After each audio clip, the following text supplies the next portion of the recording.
नमस्कार. श्री स्वामी समर्थ सर्वांना. आजच्या व्हिडिओमध्ये तुम्हा सगळ्यांचं खूप खूप स्वागत आहे. स्वामी तुम्हा सगळ्यांना कायम सुखी ठेवो ही स्वामीचरणी प्रार्थना करते आणि आजच्या व्हिडिओला सुरुवात करते. तर आजचा व्हिडिओ असा आहे की आता उद्या आहे सोमवार, तर उद्या आहे सफला एकादशी. आता ही एकादशी जी आहे तर आता प्रत्येक एकादशीचं काही ना काहीतरी वेगवेगळं महत्त्व असतं. त्यामुळे जरी तुम्ही एकादशीचा उपवास नाही केलात तरीही चालेल, पण आपल्या घरामध्ये आपल्या घरात अखंड लक्ष्मी राहावी, आपल्या घरातील दारिद्र्य नष्ट व्हावे म्हणून आपण प्रत्येक एकादशीला म्हणा, अमावस्या, पौर्णिमा जे विशेष तिथी असतात त्या दिवशी आपण बरेच सेवा उपाय करत असतो.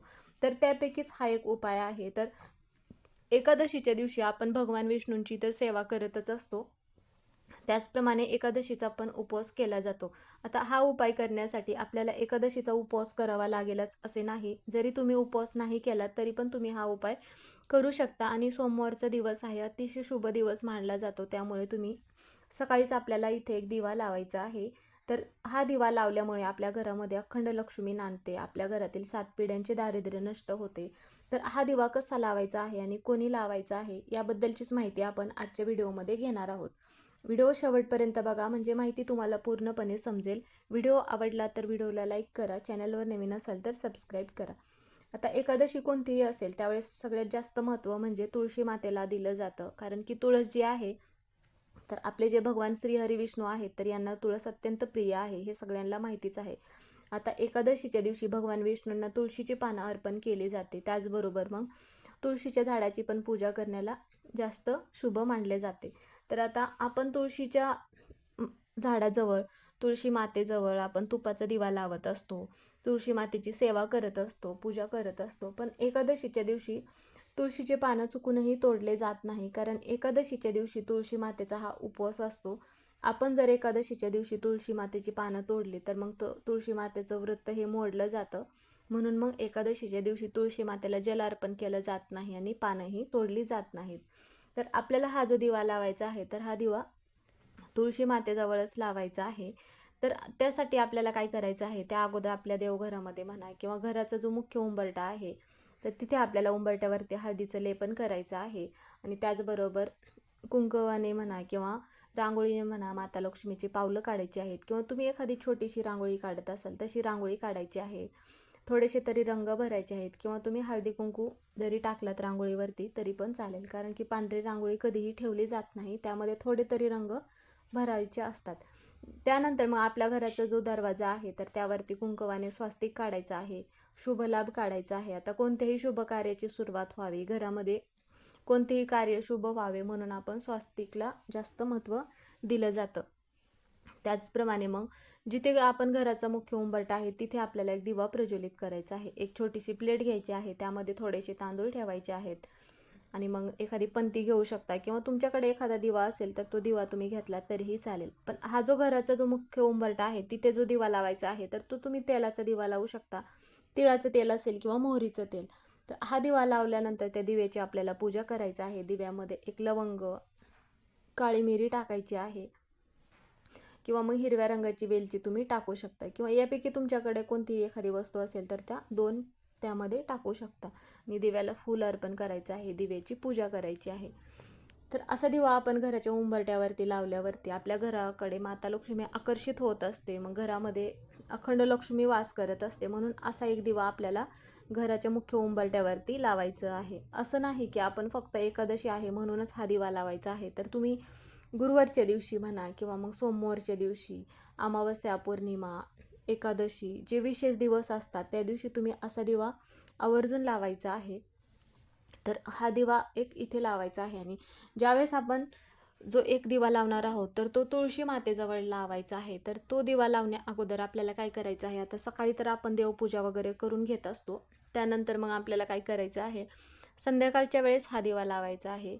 जर तुम्हाला सकाळी नाही शक्य झालं तर त्यासाठी मग तुम्ही सकाळी लावणं शक्य झालं तर आवर्जून सकाळी 12च्या आतच हा दिवा तुळशी मातेजवळ लावायचा आहे. तर जर नाही शक्य झालं तर संध्याकाळी लावू शकता, 6 नंतर रात्री 9पर्यंत. तर सकाळी दिवा लावत असताना काय करायचं आहे, आपल्या घरातील देवांची सगळे देवपूजा करून घ्यायचं आहे. तुमच्याकडे भगवान विष्णूंची मूर्ती म्हणा, फोटो असेल तर फोटोला पुसून घ्यायचा आहे, मूर्ती असेल तर अभिषेक घालायचा आहे. जर नसेल तर तुम्ही बाळकृष्णाची पण मूर्ती घेऊ शकता, एका तामणामध्ये घेऊन अभिषेक घालायचा आहे. किंवा श्री स्वामी समर्थ यांची मूर्ती असेल तर ती मूर्ती घेऊन पण तुम्ही अभिषेक घालू शकता. आणि पिवळ्या रंगाची फुलं अर्पण करायचं आहे, कारण की भगवान विष्णूंना पिवळा रंग अत्यंत प्रिय आहे. म्हणून पिवळा रंग आपल्याला भगवान विष्णूंना कोणतीही फुलं असू द्या पण पिवळ्या रंगाची फुलं अर्पण करायचं आहे. त्यानंतर मग खाली पडलेलं एखादं तुळशीपत्र असेल किंवा तुम्ही मग आदल्या दिवशी तोडून ठेवू शकता. तुळशीपत्र भगवान विष्णूंना आवर्जून अर्पण करायचं आहे, कारण की आपण कोणतीही पूजा केली म्हणा, कोणताही नैवेद्य ठेवला तर तुळशीपत्र असल्याशिवाय नैवेद्य पूर्ण होत नाही. म्हणून मग तुम्ही खाली पडलेलं पान घेऊ शकता, कारण की तुळशीपत्र खाली पडलेलं असेल तर पुढील 24 दिवस ते शिळं होत नसतं. म्हणून खाली पडलेलं घेतलात तरीही हरकत नाही. नंतर मग तुम्ही एखादं फळ ठेवू शकता प्रसाद म्हणून, किंवा मग नैवेद्य म्हणून केळी म्हणा, किंवा जे तुमच्याकडे फळं उपलब्ध असेल घरी ते ठेवायचं आहे. जर नसेल तर शेंगदाणे आणि साखर ठेवलात तरीही चालेल. मग आरती करायची आहे आणि आरती झाल्यानंतर हा दिवा आपल्याला सकाळी 12च्या अगोदरच लावायचा आहे. त्यासाठी तुम्ही एखादी स्वच्छ पंती घ्यायची आहे, किंवा तुमच्या घरामध्ये जो दिवा असेल तर तो दिवा घ्यायचा आहे. त्यामध्ये दुहेरी वात लावायची आहे आणि तुपाचा दिवा आपल्याला हा लावायचा आहे. आता हा तुपाचाच दिवा लावायचा आहे माता लक्ष्मीला आकर्षित करून घेण्यासाठी. आता बऱ्याच जणांचा असा प्रश्न असेल की आमच्याकडे खाण्यासाठी तूप नाही, मग आम्ही तुपाचा दिवा कसा लावायचा? हरकत नाही, जर तुमच्याकडे तूप नसेल तर तुम्ही इतर कोणत्याही तिळाचा किंवा मोहरीच्या तेलाचा दिवा लावू शकता.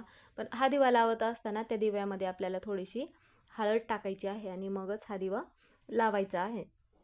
तर हा दिवा लावण्या अगोदर आपल्याला काय करायचं आहे, तुळशी मातेच्या तिथं छोटीशी रांगोळी काढायचं आहे. आणि रांगोळी काढल्यानंतर कुंकवाने एक, जिथे आपण दिवा लावणार आहोत तर तिथे आपल्याला एक स्वस्तिक काढायचं आहे कुंकवाने. आणि एक प्लेट घ्यायची आहे, त्या प्लेटामध्ये थोडेसे अखंड तांदूळ ठेवायचा आहे. आणि त्यावरती आपल्याला काय करायचं आहे, जी तुम्ही पंती घेतली किंवा कोणताही घरातला जो दिवा घेतला आहात तर तो दिवा आपल्याला त्या अखंड तांदळावरती किंवा त्या प्लेटामध्ये आपल्याला हा दिवा ठेवायचा आहे. आणि हा दिवा जो आहे तर आपल्याला उत्तर दिशेकडे या दिव्याचं तोंड करून हा दिवा प्रज्वलित करायचा आहे. कारण की उत्तर दिशा ही माता लक्ष्मीची दिशा मानली जाते. म्हणून आपल्या घरातील दारिद्र्य नष्ट होण्यासाठी, आपल्या घरामध्ये माता लक्ष्मी अखंड राहावी असे असे वाटण्यासाठी म्हणा किंवा राहण्यासाठी उत्तर दिशेकडे तोंड करून हा दिवा आपल्याला प्रज्वलित करायचा आहे. आणि तुळशी मातेपुढंच हा दिवा प्रज्वलित करायचा आहे. दिवा प्रज्वलित केल्यानंतर दिव्यामध्ये आपल्याला हिरव्या रंगाच्या 2 वेलची टाकायचा आहे आणि 2 लवंग टाकायचं आहे. दिव्याला फूल अर्पण करायचं आहे, धूपदीप लावायचा आहे, दिव्याची पूजा करायचं आहे. आणि नंतर आपल्याला तुळशी मातेला 11 प्रदक्षिणा घालायच्या आहेत. प्रदक्षिणा घालत असताना ओम नमो भगवते वासुदेवाय नमः असा मंत्र म्हणत प्रदक्षिणा घालायच्या आहेत. प्रदक्षिणा घालून झाल्यानंतर तुळशी मातेला प्रार्थना करायचा आहे. आपल्या घरातील ज्या पण काही समस्या आहेत, आमच्या घरामध्ये अखंड लक्ष्मी राहावी म्हणून प्रार्थना करायचं आहे. घरातील दारिद्र्य नष्ट व्हावे म्हणून पण प्रार्थना करायचं आहे. आणि तिथे बसून आपल्याला भगवान विष्णूंचा तुम्हाला कोणताही मंत्र येत असेल तर तुम्ही तो मंत्र म्हणायचा आहे, किंवा तुम्ही विष्णू सहस्त्रनाम जरी म्हटलात तरीही चालेल. कारण की असा जो हा दिवा आहे तर हा दिवा जर आपण म्हटला तर आपल्या आयुष्यातील सर्व दुःख संकटे दूर होतात आणि आपल्या जीवनामध्ये सुख प्राप्त होते, घरातील दारिद्र्य नष्ट होते आणि घरामध्ये अखंड लक्ष्मीही नांदत असते.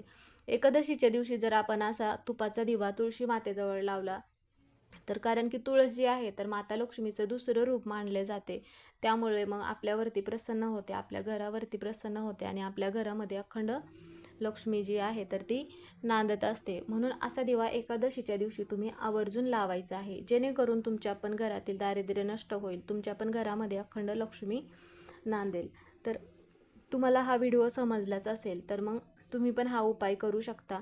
आता ज्या महिलांना मासिक धर्म नसेल तर त्या महिलांनाच हा उपाय करता येईल. घरामध्ये जर सुतक असेल तर मग घरामध्ये कोणत्याही व्यक्तीला हा उपाय करता येणार नाही. त्यावेळेस तुम्ही पुढील महिन्यात जी एकादशी येईल त्यावेळेस पण तुम्ही हा उपाय करू शकता. असे नाही की एकादशी आहे म्हणूनच मग एकाच एकादशीला उपाय करायचा आणि मग लगेच आपल्या घरातील दारिद्र्य नष्ट झालं पाहिजे, तर असे नाही. तुम्ही ज्यावेळेस प्रत्येक वेळेस उपाय कराल, हळूहळू का होईना तुमच्या घरातील ह्या समस्या मग अडचणी ह्या दूर होण्यासाठी मदत होत असते. तर मग आजचा व्हिडिओ इथेच संपला. व्हिडिओ कसा वाटला कमेंट करून नक्की सांगा. व्हिडिओ पूर्ण बघितल्याबद्दल धन्यवाद.